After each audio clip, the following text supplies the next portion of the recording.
Hello everyone, तो आप सबका स्वागत है मेरे चैनल अमन अकेडमी में। तो जो कि हमने कक्षा 9 की हिंदी माध्यम की गणित जो है मैंने चैप्टर 1 यानी कि पार्ट 1 स्टार्ट कर दिया था। 1.1 प्रश्नावली 1.1 हो चुका था। तो आज आप लोगों का प्रश्नावली 1.2 कंप्लीट कराया जाएगा। बहुत ज्यादा क्वेश्चन नहीं है, 3 क्वेश्चन है, बहुत आराम से आसानी से सॉल्व करना सीखेंगे। ठीक, बस आप ध्यान दीजिएगा, आसानी से समझ में आएगा। ओके, तो बिना टाइम वेस्ट किए स्टार्ट करते हैं। ओके, देखिए ये हमारा है पहला क्वेश्चन। पहले क्वेश्चन में क्या है? सत्य और असत्य, यानी कि सही और गलत बताना है। हमें बस सेंटेंस को पढ़ना है, सही है या गलत वो बताना है, और कारण भी बताना है कि वो क्यों है। आई बात समझ में? ठीक, तो चलिए स्टार्ट करते हैं। जो पहला क्वेश्चन है वो है प्रत्येक अपरिमेय संख्या एक वास्तविक संख्या होती है। तो इसको कैसे कर सकते हैं? पहले पता तो होना चाहिए कि परिमेय संख्या क्या होती है और वास्तविक संख्या क्या होती है। ठीक, तो जो परिमेय संख्या होती है वो P/Q के फॉर्म में होती है, और Q is not equal to 0। ये होता है हमारा क्या? परिमेय संख्या। बट जो वास्तविक संख्या होता है वो क्या होता है? वास्तविक संख्या, परिमेय संख्या तथा प्लस अपरिमेय संख्या। अपरिमेय संख्या दोनों को जब प्लस कर देंगे तब हमारा जाके क्या बनता है? वास्तविक संख्या। वास्तविक संख्या। आई बात समझ में? इसीलिए जो प्रत्येक परिमेय संख्या है वो वास्तविक संख्या हो सकती है। हाँ भाई, जितनी भी परिमेय संख्या है इसमें से जो भी परिमेय संख्या ये जो भी होगा वो वास्तविक संख्या में तो आएगा ही आएगा। आई बात समझ में? इसीलिए ये पहला वाला क्या है हमारा? सत्य है। पहला क्या है? सत्य है। ओके, चलिए दूसरा क्वेश्चन पढ़ते हैं। संख्या का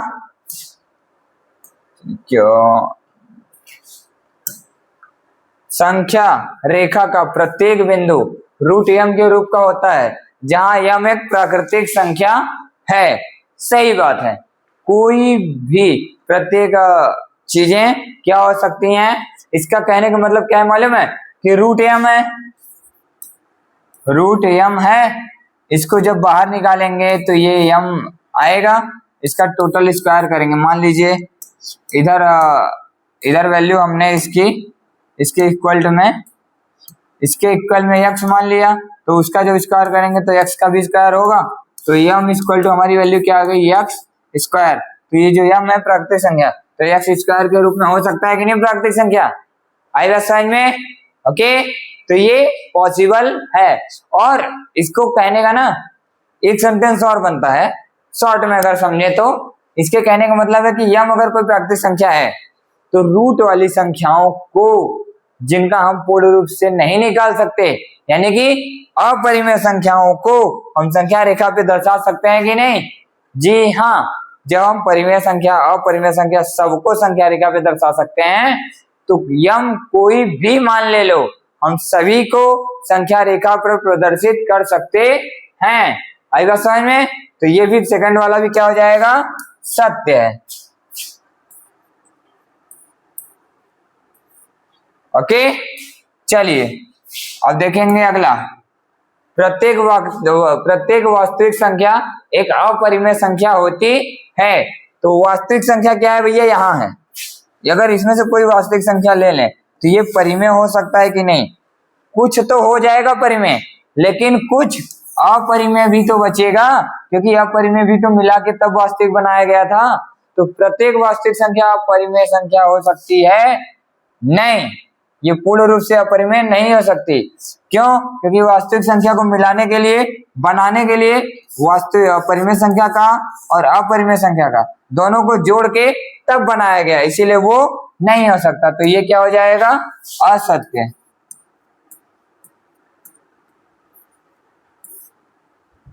आई बात समझ में, ठीक। तो आप लोग देख सकते हैं। चलिए अगला क्वेश्चन, आजा भाई, कहाँ रह गया, हाँ आ गया भैया। क्या सभी धनात्मक पूर्णांक, चलिए क्या सभी धनात्मक पूर्णांक ओके के वर्गमूल, जो वर्गमूल है अपरिमेय होते हैं, यदि नहीं तो ऐसी संख्या के वर्गमूल का उदाहरण दीजिए जो एक परिमेय है, होता है, सही बात है। कोई भी ले लो, जैसे 16 ले लो, इसका वर्गमूल निकालो 4 आएगा, सही बात है, प्लस माइनस 4 आता है, तो परिमेय संख्या है, सही बात है, क्योंकि धनात्मक अगर लेंगे तो वर्गमूल हम आसानी से निकाल सकते हैं, मान आएगा। लेकिन ये परिमेय भी तो आ सकता है, उसने बोल रहा है वर्गमूल अपरिमेय होते हैं, तो ये पूर्ण रूप से गलत है, ये अपरिमेय भी हो सकता है। जैसे अगर रूट में हम ले लिए 5, तो ये बाहर निकलेगा, नहीं निकलेगा, तो ये पूरी संख्या क्या हो जाएगी, अपरिमेय। लेकिन कुछ संख्याएं ऐसी भी हैं जिनका पूर्ण रूप से वर्गमूल निकाला जा सकता है, तो वो क्या हो जाएगा, परिमेय। इसलिए इसको क्या कर सकते हैं हम, यहाँ पे क्या लिखेंगे, क्या सभी धनात्मक पूर्णांकों के वर्गमूल अपरिमेय होते हैं, तो यहाँ इसके हल में लिखेंगे नहीं, और उसके बाद एक उदाहरण लिखना है हमें। चलिए, यदि नहीं तो एक ऐसी संख्या के वर्गमूल का उदाहरण दीजिए जो परिमेय संख्या है, तो यही वाला उदाहरण दे देते हैं। क्या है, अंडर रूट में 16, इसका मान आएगा प्लस माइनस 4, और ये क्या है, एक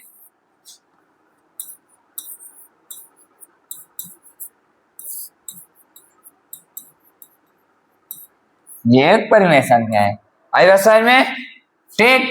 चलिए अगला क्वेश्चन, ये आप सबका लास्ट क्वेश्चन है। तो ये है कि संख्या रेखा पर √5 को किस प्रकार प्रदर्शित करेंगे, ठीक। तो बस ध्यान से देखिए किस प्रकार निरूपित किया जाएगा। तो सबसे पहले संख्या रेखा बनाएं,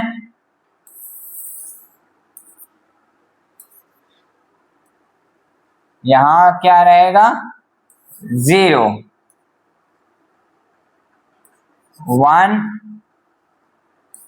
2 3 4,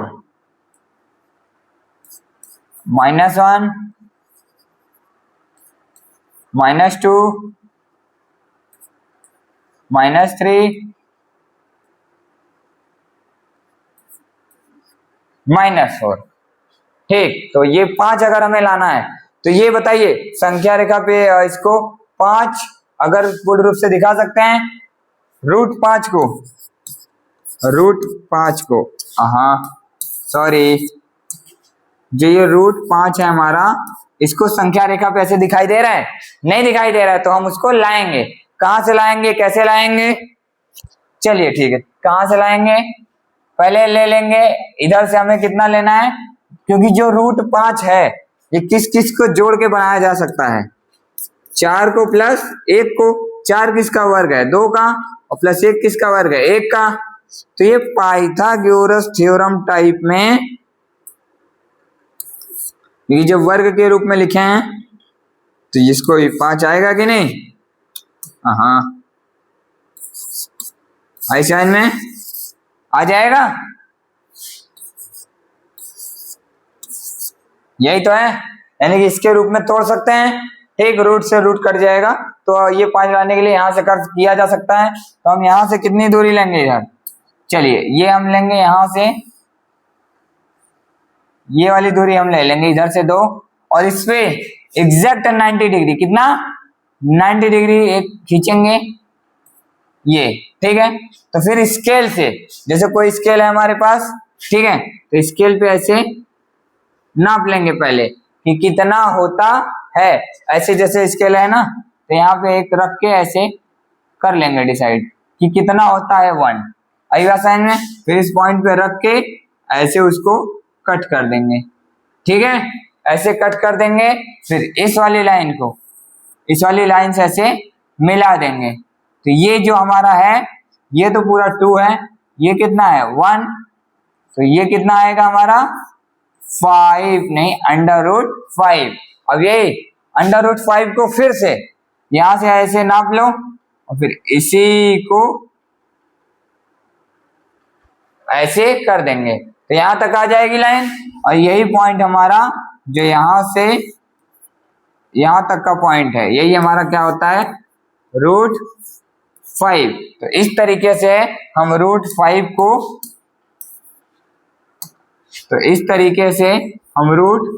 √5 को संख्या रेखा पर प्रदर्शित कर सकते हैं। आई बात समझ में? तो आशा करता हूं कि आपको सारी चीजें समझ में आई होंगी। अगर कोई भी टॉपिक कोई भी पॉइंट अगर नहीं समझ में आया हो तो आप लोग कमेंट कीजिए, आपके सभी प्रश्नों का उत्तर दिया जाएगा। अगर मुझे उचित लगेगा तो मैं फिर से एक वीडियो बना के उसमें आपके सभी डाउट्स क्लियर कर दूंगा। आई बात समझ में? तो अभी के लिए ये 1.2 प्रश्नावली समाप्त। Okay, thank you everyone, bye bye.